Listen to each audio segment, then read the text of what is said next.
এই দুনিয়ার পুরো জীবনটা এটা হচ্ছে লালসাময় একটা জীবন, লোভ, মরিচিকা, মায়াজাল। এই মায়াজালে আমরা আটকে আছি, ফলে মৃত্যুর কথা আমরা ভুলে গিয়েছি। পাগলের মতো ছুটছি, আরো টাকা লাগবে, আরো খ্যাতি লাগবে, আরো যশ লাগবে, আরো দাপট লাগবে। আমার এত টাকা দিয়ে কি হবে, এত সম্পদ দিয়ে কি হবে, এত ব্যস্ততা দিয়ে কি হবে তোমার? স্টপ, থামুন, অনেক হয়েছে। আম্মা থামুন, take a rest, take a breath and think about death. Think that you have to go back to your Lord. একটু বসেন না, একটু ভাবেন যে আমাকে চলে যেতে হবে, চলে যেতে হবে। এই কোলাহল, এই ব্যস্ততা, এগুলো থাকবে, থাকবো না আমি। সাইয়েদনা ওমর ফারুক বলেছেন, মুতু ক্বাবলা আন তামুতু, মরার আগে একবার মরো।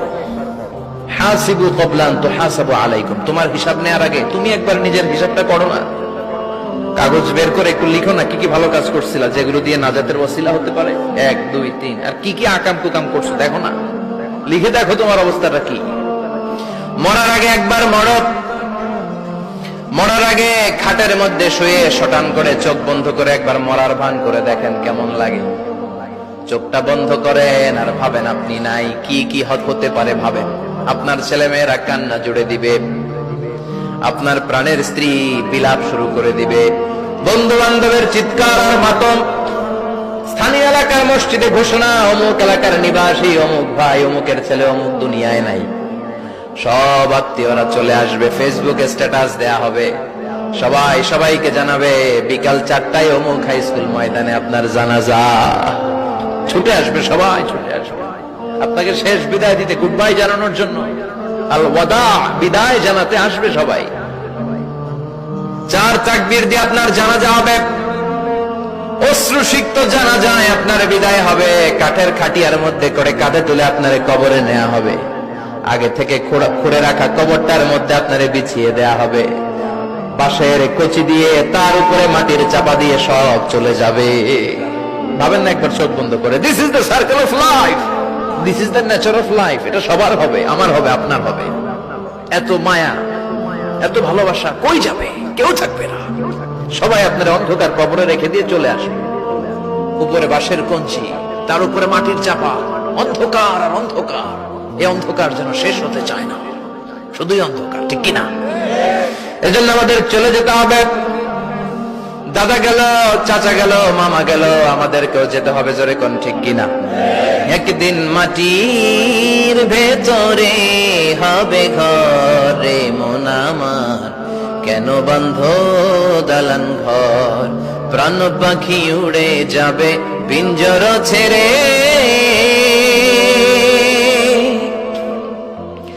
ধরা ধামে সবই রবে, তুমি যাবে চলে। বন্ধু বান্ধব যত, মাতা পিতা দ্বারা সুত, সবই হবে তোমার পরে। মন আমার কেন বন্ধ দালান ঘর, একদিন মাটির ভেতরে হবে ঘরে মন আমার, কেন বন্ধ দালান ঘর, ঠিক কিনা? সব পরে থাকবে, চলে যেতে হবে আমাদেরকে। এজন্য আখিরাতের কথা যেন আমাদের স্মরণ হয়। বিশ্বনবী বলতেন, নাহাইতুকুম আন জিয়ারাতিল কুবুর, আমি তোমাদেরকে কবর জিয়ারত করতে আগে নিষেধ করতাম, কিন্তু এখন নিষেধাজ্ঞা প্রত্যাহার করে নিলাম। এখন সব সময় তোমরা কবরের সামনে যাবা আর জিয়ারত করবা। কবরস্থানে জানতো, বড়ুয়া কৃষ্ণপুরের এই গ্রামের কবরস্থান আছে কোন দিকে? পূর্ব দিকে আছে, গোখরার জলের ওদিকে। যান আপনারা, একটু যাবেন, একটু গেলে আখিরাতের কথাটা স্মরণ হবে। ওখানে ছোট শিশুরা শুয়ে আছে, কিশোর যুবকরা আছে, আপনার মতো তাগড়া যুবক, মুরব্বীরা আছে। এরা এই এলাকায় থাকতো, এরা আকাশ থেকে নেমে আসে না, এই এলাকার সন্তান, আজ নাই। একটা সার্টেন পিরিয়ড শেষে আপনিও থাকবেন না। This is the nature of life, this is the circle of life. ছোট্ট শিশু হয়ে এসেছিলেন, শৈশব, কৈশোর, যৌবন, প্রৌঢ়ত্ব।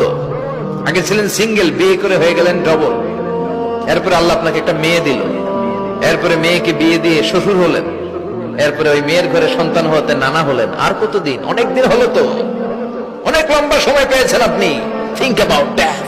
এবার যাওয়ার কথা ভাবেন, আখিরাতের সামানের কথা ভাবেন, ফিরে যেতে হবে।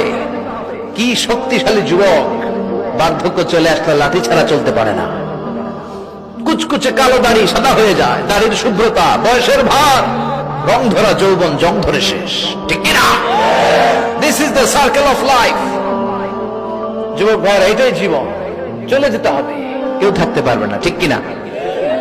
এটা রিমাইন্ডার আল্লাহ এই সূরার ভেতরে দিয়েছেন যে তোমাদেরকে ফিরে যেতে হবে, এই লোভ লালসা ছেড়ে দাও। রব্বুল আলামিন বলেন, আলহাকুমুত তাকাসুর হাত্তা যুরতুমুল মাকাবির। ও গোলাম, দুনিয়ার সম্পদ, লোভ লালসা তোদেরকে পাগল বানিয়ে দিয়েছে। এই লোভ পাগলামি কোনোদিন তোদের থামবে না যতদিন না তোরা কবরে ঢুকবি, ঠিক কিনা? কার কথা? আল্লাহ বললেন, দুনিয়ার সম্পদ আর লোভ আর মোহে তোমরা গাফেল হয়ে গিয়েছো, আখিরাতের কথা বেমালুম তোমরা ভুলে গিয়েছো। কিন্তু আখিরাতে তোমাদের যেতেই হবে, কবরের বাড়িতে তোমাদের ঢুকতেই হবে, ঠিক কিনা? যেতেই হবে, আমরা ভুলে যাই। আলহাকুমুত তাকাসুর, অতিরিক্ত পাওয়ার লোভ, বেশি বেশি খাওয়ার লোভ, বেশি বেশি জমানোর লোভ মানুষকে গাফেল বানিয়ে দিয়েছে। এটা মানুষের স্বভাব, আরো চাই আরো চাই, এই স্বভাবটা আছে না নাই? দেখবেন ছোট বাচ্চারা মসজিদের দোয়া অনুষ্ঠান শেষে জিলাপি দেয় না? গড়িয়া কৃষ্ণপুর কি দেয়? আগে বাতাসা দিত না, এখন কি দেয়? জিলাপি দেয়, মিষ্টি দেয়। তো মসজিদের 2-3 গেট থেকে যদি দেয়, ছোট বাচ্চারা দেখবেন এদিক দিয়ে কয়েকটা নিয়ে আবার ওই গেটে লাইন ধরে। ওর হাত হলো ছোট হাত, ওর হাত ভর্তি জিলাপি, আর নেওয়ার জায়গা না, এরপর আরেক জায়গায় লাইন ধরছে, আরো লাগবে আরো লাগবে, এই আরো আরো আরো চাই, এই স্বভাবটাই মানুষকে কুড়ে কুড়ে শেষ করে দিয়েছে। এত লাগবে কেন তোমার? চাহিদার কোনো শেষ নাই, unlimited demand of human being. যার আছে বেশি তার চাই বেশি, যার সাইকেল আছে তার হুন্ডা চাই, হুন্ডা আছে তো প্রাইভেট কার চাই, প্রাইভেট কার আছে তো প্লেন চাই, প্লেন আছে তো হেলিকপ্টার চাই, হেলিকপ্টার আছে তো ওইটা চাই, ওইটা আছে তো সেটা চাই, ঠিক কিনা? এলাকার মেম্বার যে হয়েছে চেয়ারম্যান হতে চায়, আছে না নাই? চেয়ারম্যান সাহেব এমপি হতে চায়, আছে না নাই? এমপি সাহেব মন্ত্রী হতে চায়, আছে না নাই? মন্ত্রী সাহেব প্রধানমন্ত্রী হতে চায়, আছে না নাই? কিন্তু এই দেশে সুযোগ নাই, কথা কন। এই দেশে প্রধানমন্ত্রী সিলেক্টেড, 2-3 জনের বাইরে কেউ প্রধানমন্ত্রী হইতে পারবি না, ঠিক কিনা? আমার এই জীবনে তো আমি 2-3 জনই দেখলাম। বেগম খালেদা জিয়া, মাননীয় প্রধানমন্ত্রী শেখ হাসিনার ছোট্টবেলা দেখেছি এরশাদকে, আমরা তখন ছোট। তো মানুষের চাহিদার কোনো শেষ নাই, যার আছে বেশি তার চাই বেশি। এজন্য বিষ্ণু বলেছেন, উনজুরু ইলা মান হুয়া আসফালা মিন, তোমার চেয়ে যে খারাপ আছে ওর দিকে তাকাও। ওয়ালা তানজুর মান হুয়া আ'লা মিন, তোমার চেয়ে যে ভালো আছে ওর দিকে তাকাও না, তোমার চেয়ে যে খারাপ অবস্থানে আছে ওর দিকে তাকাও। অনেকে নিজের অবস্থান নিয়ে সুখী না, এরকম আছে না নাই?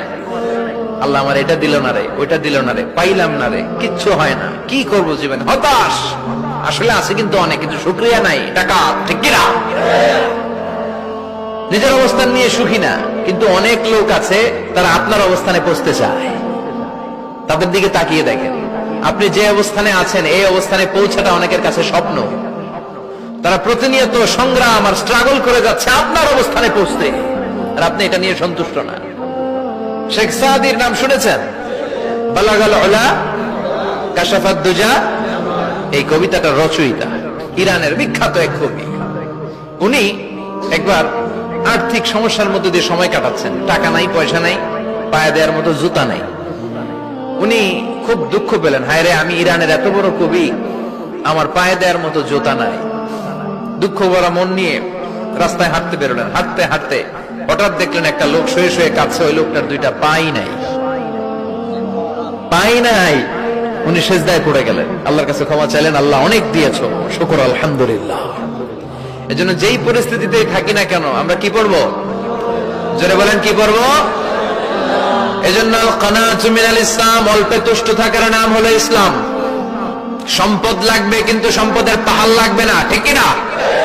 অল্প খান, অল্প পড়েন, অল্প জামান, অল্পের ভেতরে বরকত ঢুকাইয়া দিছে কে? দেখবেন যাদের সম্পদ অল্প তারা সুখী বেশি। জরিপে এটা দেখা গিয়েছে, অনেক সার্ভেতে এটা এসেছে, যারা সম্পদশালী এরা দুঃখী বেশি, এদের দুঃখ বেশি, টেনশন বেশি। খুব স্বাভাবিক, টাকা যার বেশি রোগ তার বেশি, টাকা যার বেশি টেনশন তার বেশি, টাকা যার বেশি ঘরে শান্তি তার কম।